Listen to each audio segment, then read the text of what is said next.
Hello बच्चों, NEET VNM chemistry में आप लोगों का बहुत बहुत स्वागत है।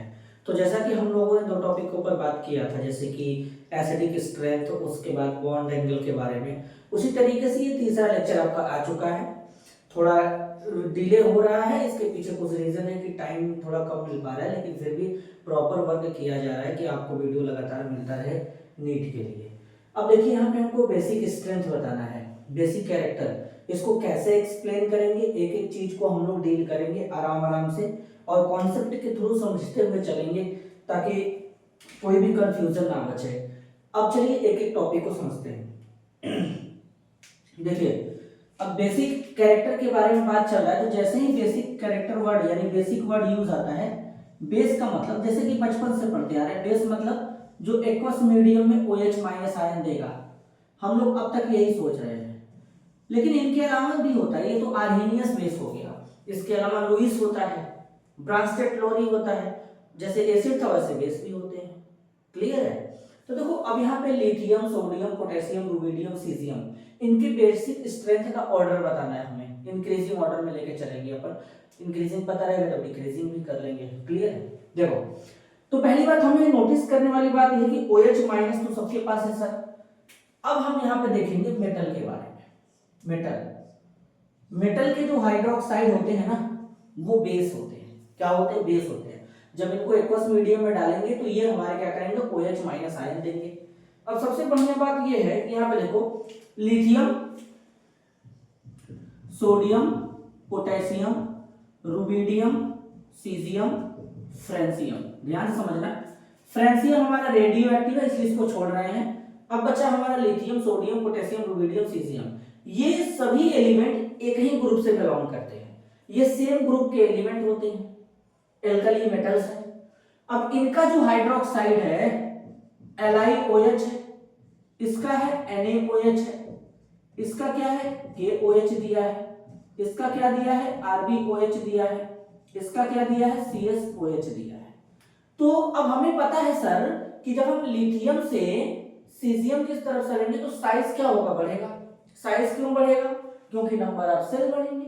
तो जब साइज बढ़ेगा, नंबर ऑफ सेल बढ़ने के कारण, तो इसका मतलब ये है कि नीचे वाला जो होगा हमारा CSOH, ये easily OH minus ion donate कर सकता है वाटर में। क्यों? क्योंकि जो सीजियम ऑक्सीजन होगा, इनके बीच बनने वाला बॉन्ड ज्यादा आयनिक नेचर का होगा। दूसरा रीजन ये भी है कि लिथियम से जब सीजियम की तरफ चलेंगे तो मेटालिक कैरेक्टर बढ़ेगा, और मेटालिक कैरेक्टर बढ़ेगा तो मेटल का नेचर होता है इलेक्ट्रॉन डोनेट करने का। तो इस केस में हमारा बेसिक स्ट्रेंथ बढ़ जाएगा। ये वाला बॉन्ड हमारा आसानी से टूटेगा, यहां से हमको CS प्लस और OH माइनस मिल जाएगा एक्वस में। तो जिसके कारण हमारा बेसिक स्ट्रेंथ बढ़ेगा, क्योंकि इजिली OH माइनस आयन मिलेगा। आयनिक कंपाउंड है, आयंस में टूट जाएंगे आसानी से। जबकि इधर स्मॉल साइज होने के कारण लिथियम का कहीं ना कहीं इसके अंदर कुछ ना कुछ कोवेलेंट कैरेक्टर इंक्रीज करेगा, OH माइनस आयन इजिली नहीं देगा, इंटरेक्शन जबरदस्त रहेगा। तो ये हमको यहाँ पे ध्यान में रखना है। तो यानी अब हमको पता चल चुका है कि जब लिथियम से सीजियम की तरफ चलेंगे साइज बढ़ेगा, easily OH minus ion donate कर सकते हैं, या फिर मेटालिक कैरेक्टर बढ़ेगा तो जिसके कारण बेसिक स्ट्रेंथ बढ़ जाएगा, ऐसे भी बता सकते हैं। तो पहला ऑर्डर ये मिल गया, ये इंक्रीजिंग ऑर्डर हो गया।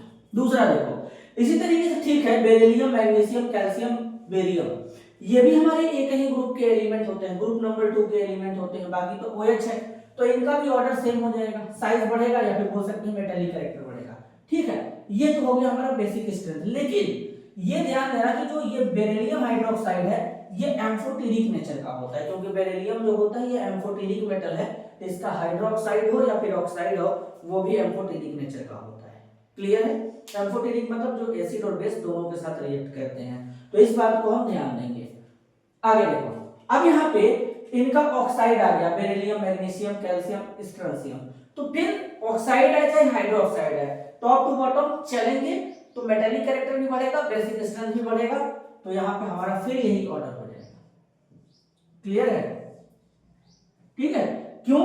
जैसे टॉप टू बॉटम चलोगे साइज बढ़ेगा, न्यूक्लियस का सेपरेशन, लास्ट वाले इलेक्ट्रॉन पे कम हो, इजीली इलेक्ट्रॉन डोनेट करेगा। क्लियर है? तो इस तरीके से चीजों को हमको ध्यान देना है।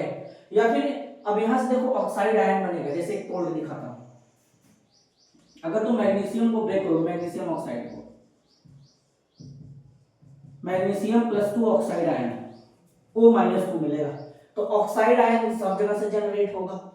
तो अब हमको किसको लेकर के चलना था, मेटल को लेकर चलना था जो हमारा था। तो मेटल का मेटेलिक नेचर सबसे ज्यादा इसका, मतलब बेसिक स्ट्रेंथ सबसे ज्यादा इसका। नेक्स्ट ये देखो डी ब्लॉक एलिमेंट है। डी ब्लॉक जो एलिमेंट होते हैं उनका मेटेलिक नेचर कम होता है एल्कली मेटल के कंपेयर में। एस ब्लॉक और पी ब्लॉक के बीच में आते हैं पीरियोडिक टेबल में। तो सबसे ज्यादा मेटेलिक नेचर कौन रखते हैं पूरे पीरियोडिक टेबल में, एस ब्लॉक एलिमेंट। तो एस ब्लॉक में भी सबसे ज्यादा कौन होते हैं, एल्कली मेटल। तो एल्कली मेटल का बेसिक स्ट्रेंथ सबसे ज्यादा होगा, जैसे कि सीजियम ऑक्साइड। फिर देखो पोटेशियम, सीजियम बाद में आया पोटेशियम, और नीचे चलते हैं टॉप टू बॉटम तो मेटालिक कैरेक्टर बढ़ता है तो बेसिक स्ट्रेंथ बढ़ेगा। अब स्ट्रोंशियम सबसे लास्ट में डी ब्लॉक एलिमेंट को रखना है, तो ये इंक्रीजिंग ऑर्डर बन जाएगा। नेक्स्ट देखो, अब यहाँ पे एल्कली मेटल को आगे ले लेंगे। अब बचा हमारा ये जो हमारे एलिमेंट है, बेरिलियम वाला आ जाएगा, alkaline earth metal alkali metal के पीछे आएगा। अब ये दोनों हमारे नॉन मेटल के ऑक्साइड है। नॉन मेटल के ऑक्साइड एसिडिक नेचर के होते हैं, एसिडिक नेचर के होते हैं। अब ये कार्बन का ऑक्साइड है, बोरान का ऑक्साइड है। इन दोनों में सबसे ज्यादा एसिडिक नेचर होता है कार्बन के ऑक्साइड का, क्योंकि जब पीरियोडिक टेबल में लेफ्ट टू राइट चलते हैं तो नॉन मेटेलिक कैरेक्टर बढ़ेगा, नॉन मेटेलिक कैरेक्टर बढ़ेगा तो एसिडिटी बढ़ेगा। तो यानी बोरान का एटॉमिक नंबर 5, कार्बन का 6, तो बोरान के बाद कार्बन आया तो नॉन मेटल ज्यादा कौन नेचर रखेगा, कार्बन का, तो इसलिए इसका एसिडिक स्ट्रेंथ ज्यादा होगा, बेसिक स्ट्रेंथ कम होगा। तो ये ऑर्डर बन जाएगा। इधर चलो, अब इसको समझाता हूं। देखो नाइट्रोजन के साथ में 3 हाइड्रोजन, नाइट्रोजन के जस्ट नीचे फास्फोरस आता है, एक ही ग्रुप के एलिमेंट होते हैं, ठीक है। इसके नीचे आता है आर्सेनिक,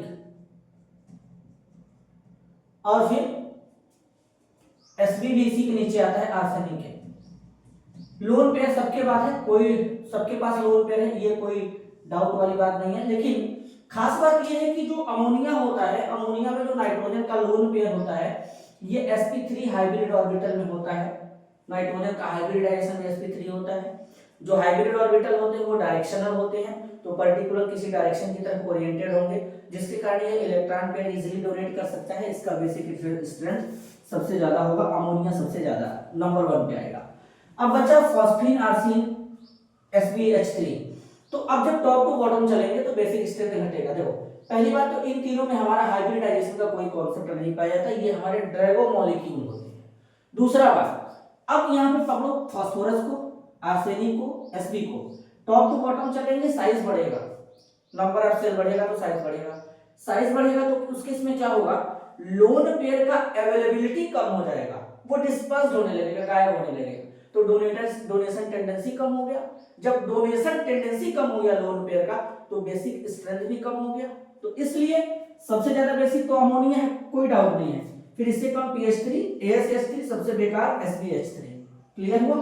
आगे देखो इसमें कैसे आंसर करेंगे, F- OH- NH2- CH3- में इसमें आंसर कैसे करेंगे। देखो यहाँ पे फ्लोरीन के ऊपर नेगेटिव चार्ज है, यहाँ पे ऑक्सीजन के ऊपर नेगेटिव चार्ज है, यहाँ पे नाइट्रोजन के ऊपर है, यहाँ पे कार्बन के ऊपर है। तो इसमें हम आंसर करेंगे इलेक्ट्रोनेगेटिविटी से। फ्लोरीन, ऑक्सीजन, नाइट्रोजन, कार्बन में मोर इलेक्ट्रोनेगेटिव एलिमेंट होता है फ्लोरीन।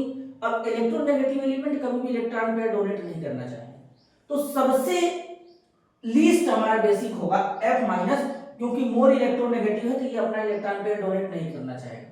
फिर ऑक्सीजन, अब देखो नाइट्रोजन, ऑक्सीजन फ्लोरीन से कम इलेक्ट्रोनेगेटिव है, कहीं ना कहीं इसका डोनेशन टेंडेंसी ऑक्सीजन और फ्लोरीन से ज्यादा होगा, तो ये हमारा इन दोनों से आगे आएगा।